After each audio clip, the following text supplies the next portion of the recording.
From Recorded Future News, I'm Dina Temple-Reston, and this is Click Here. Last week, we took you inside a space mission. We told you the story of Odie, the little lunar lander that could, and we introduced you to some of the people at the Houston Aerospace Company that created it and sent it to the moon. 4, 3, 2, 1, ignition, and liftoff. Go, SpaceX. And everything was going according to plan when just hours before Odie was set to land, disaster struck. Remember Apollo 13? Hey, we've got a problem here. This is Houston. Say again, please. Houston, we have a problem. In Apollo 13's case, an explosion had disabled the spacecraft's electrical and life support systems. Odie's problem was less dramatic, but no less critical. An instrument that would help it land wasn't working. My partner comes in, he goes, "Hey, Tim, the laser altimeters aren't going to fire." And the blood just drained from my face.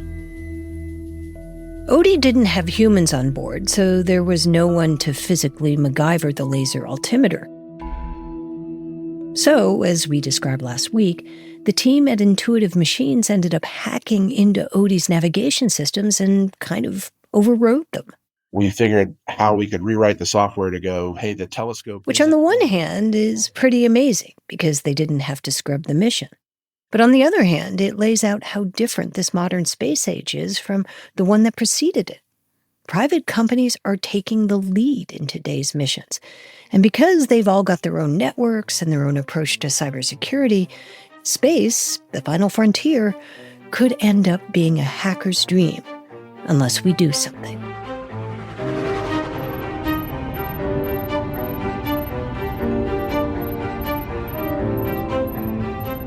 I'm Dina Temple-Reston, and this is Click Here, a podcast about all things cyber and intelligence.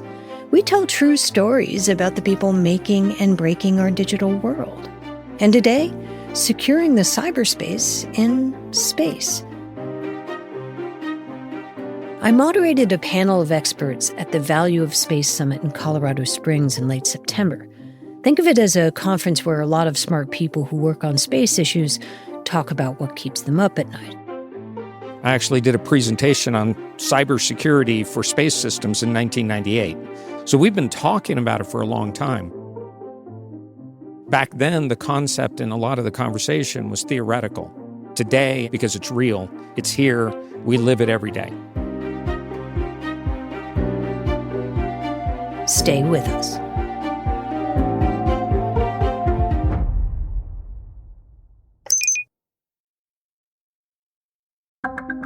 From Recorded Future News, this is Click Here. I'm Dina Temple-Reston.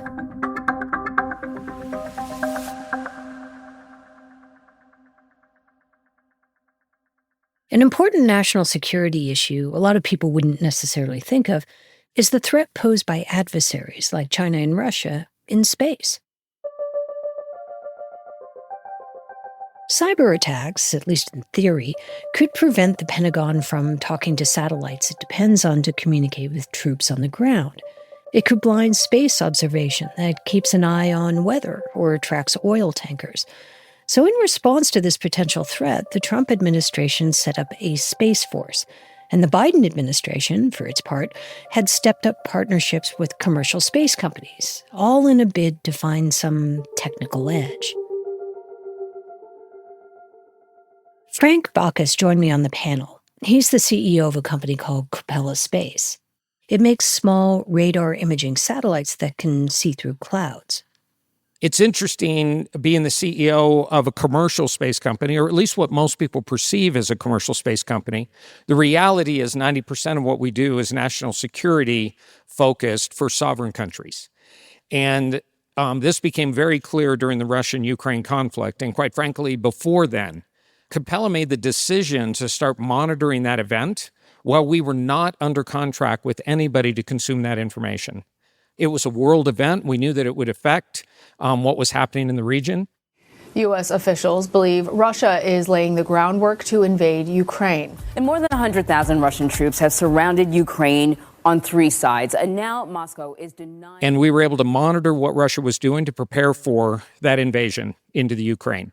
It just so happens that we were recently under contract with the NRO at the time. We weren't providing data yet to the NRO.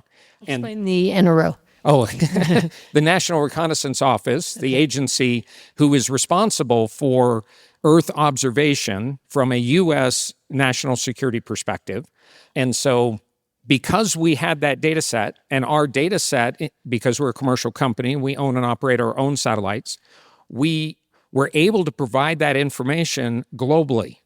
So we provided the information about what Russia was doing. Russia had delayed that. And according to Frank, Russia delayed the invasion of Ukraine by about a week and a half, essentially to wait for more clouds, because they thought commercial satellites wouldn't be able to monitor what they were doing through clouds and at night. But Russia was wrong. Frank's satellites could see what was happening really clearly, which turned out to be critical to the early response to the invasion. We were able to make that information available to the global media. That information was then made public immediately, and it played a very significant role in the diplomatic response to Russia. It's one of the reasons that the Western countries in Europe, the United States, and many other countries were able to all come together because the information was unclassified, public, transparent. People could, without question, know what was going on. And Frank's story about being able to deliver that unclassified information is a huge progression in where we've come from. That's David Weissmiller. He's the executive director at a company called Freedom Space, which is a kind of software and antenna broker. They have about 50 ground stations around the world and pull down data from satellites like Frank's. And he says the ability to do that has become lightning fast. And the benchmark really is being able to request an Earth observation and being able to deliver that in under an hour. 3 years ago, what would have been the time? It would be several hours, if not days. That previous time lag, Frank Baca said, was a really big problem, particularly if information was for military use. The time from requesting information and an image of the Earth to delivery to the warfighter for mission planning and what they were working on, in many cases, was 48 hours to 72 hours. So in other words, not tactically relevant. Mm-hmm. So in the last 3 years, we've seen that come down right into tactically relevant timelines. Which is a huge leap forward. China began testing weapons that could disable satellites about 20 years ago. And now they can fire warheads that destroy satellites or laser beams that can fry the sensors that allow them to see. What everyone is bracing for now is a cyber attack against a satellite or a spacecraft. In the case of Odie, the lunar lander that we focused on last week, the people who hacked into its navigation system were the good guys. But imagine for a moment if those coders weren't trying to keep Odie safe, but instead wanted to hurt Odie. That's the danger they face now. Stay with us.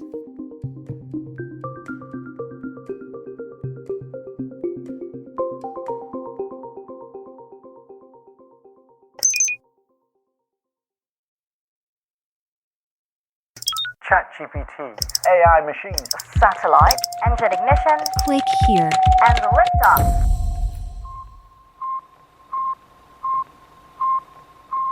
That's the sound of the Sputnik satellite. The Soviets launched it into space almost 70 years ago, in 1957. And for 3 months, it settled into an orbit almost 600 miles above the Earth. And at the time, no one was quite sure what it was for. But what was clear was that the Soviets had succeeded in ushering in a new age, the space age, and the U.S. was behind. President John F. Kennedy said as much. Check inverters. Armed. We have examined where we are strong and where we are not. Now it is time to take longer strides. Time for a great new American enterprise. Time for this nation to take a clearly leading role in space achievement, which in many ways may hold the key to our future on Earth. 1, and liftoff of the Space Shuttle Discovery.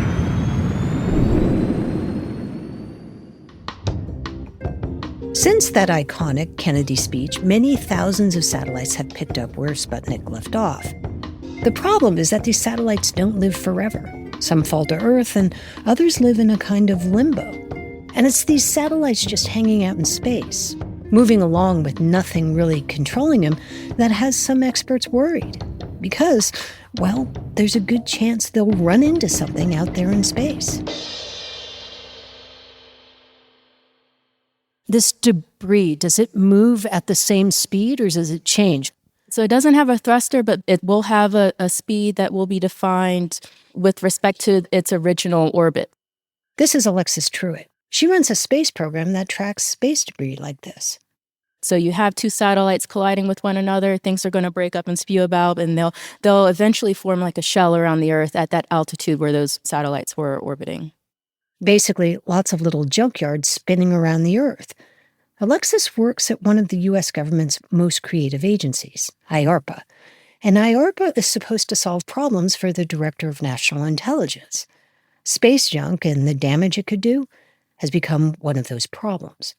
This is an ARPA hard problem, as we like to say. Just to put it in Earthling terms, just imagine how fast everything is going in orbit. And the average impact speed between two satellites or a satellite and a piece of debris that could collide, that impact speed is 22,000 miles per hour in low Earth orbit. So that's 10 times faster than a speeding bullet. She says it's like two Greyhound buses approaching an intersection at speed, and what that collision looks like.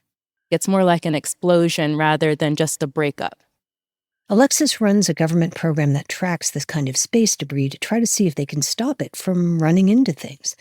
They're working with private companies and academics to see if they can put space junk literally on a map. The amount of space debris that we have to deal with day to day, there are over 100 million pieces of debris greater than 1 millimeter in size. And most of that debris is clustered in regions that we would really like to utilize for our satellite data and our day-to-day missions. So if we think about debris impacting our freedom of access to space, that's a threat in itself. And how would people take advantage of that? That's a big concern. The project is only about a year old, and they have international partners all looking for new ways to track space junk. And what worries them isn't just some old satellite that might fall to Earth. It gets much more sinister than that. Because, as Frank Bacchus of Capella Space told us, these old-time satellites could potentially be really easy to hack or even weaponize. For a long time, small sats were being managed without encryption, without security, and they had propulsion capability. So if you were to take control of a satellite that had propulsion capability, you could potentially turn it into a kinetic threat.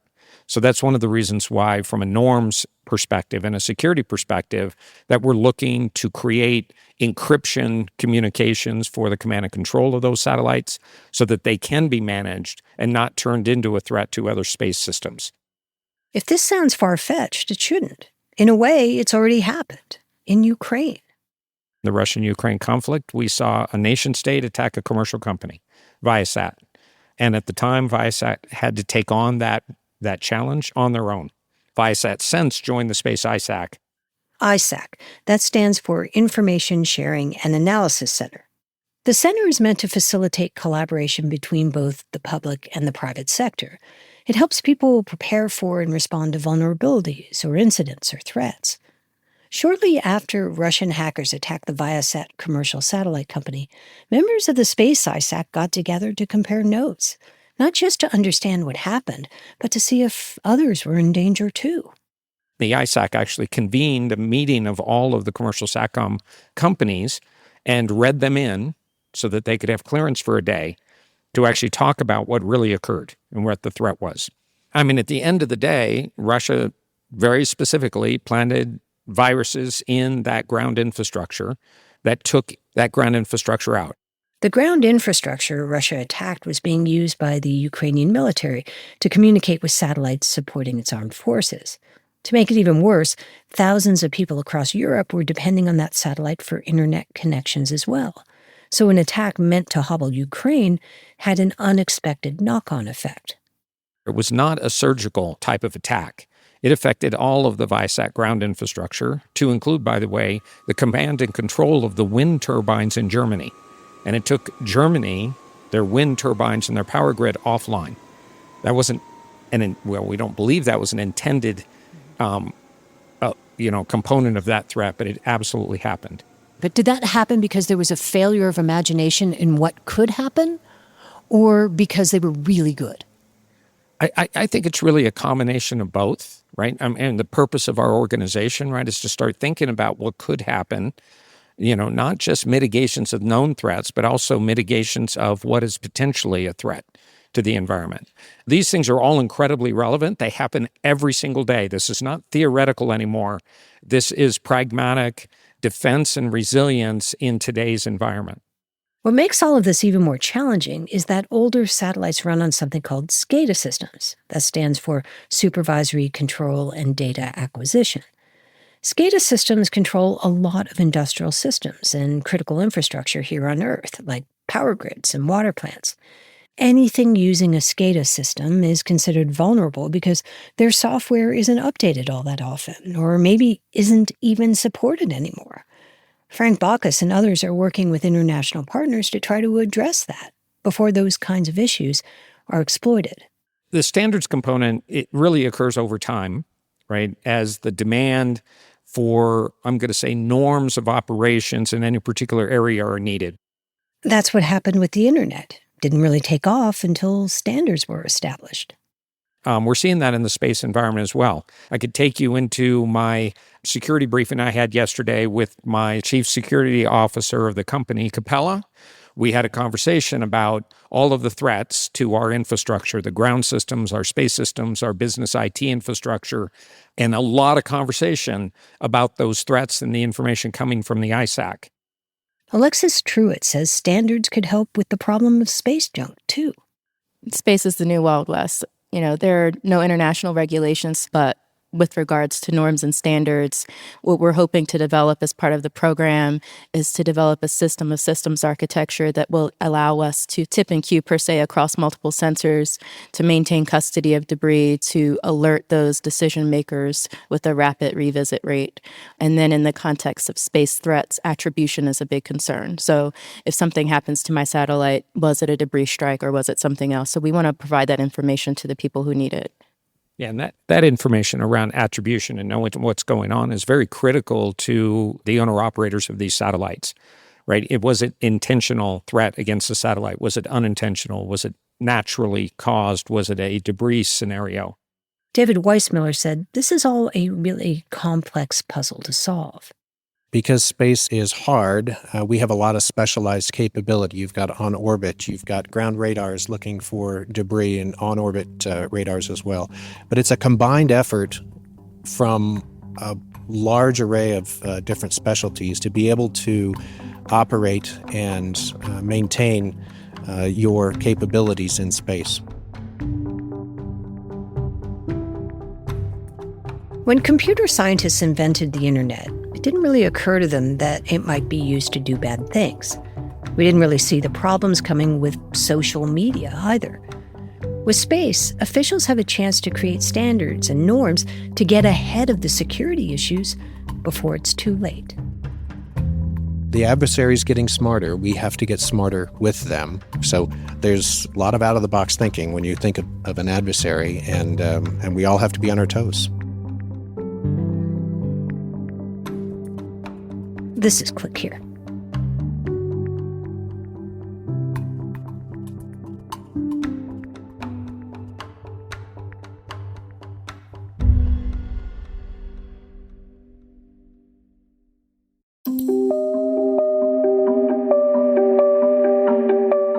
From Recorded Future News, this has been Click Here. It was written and produced by Megan Dietrich, Sean Powers, Jade Abdul-Malik, Erica Gaida, and me, Tina Temple-Raston. It was edited by Karen Duffin. We'll be back on Tuesday with an all-new episode of Click Here. Have a great weekend.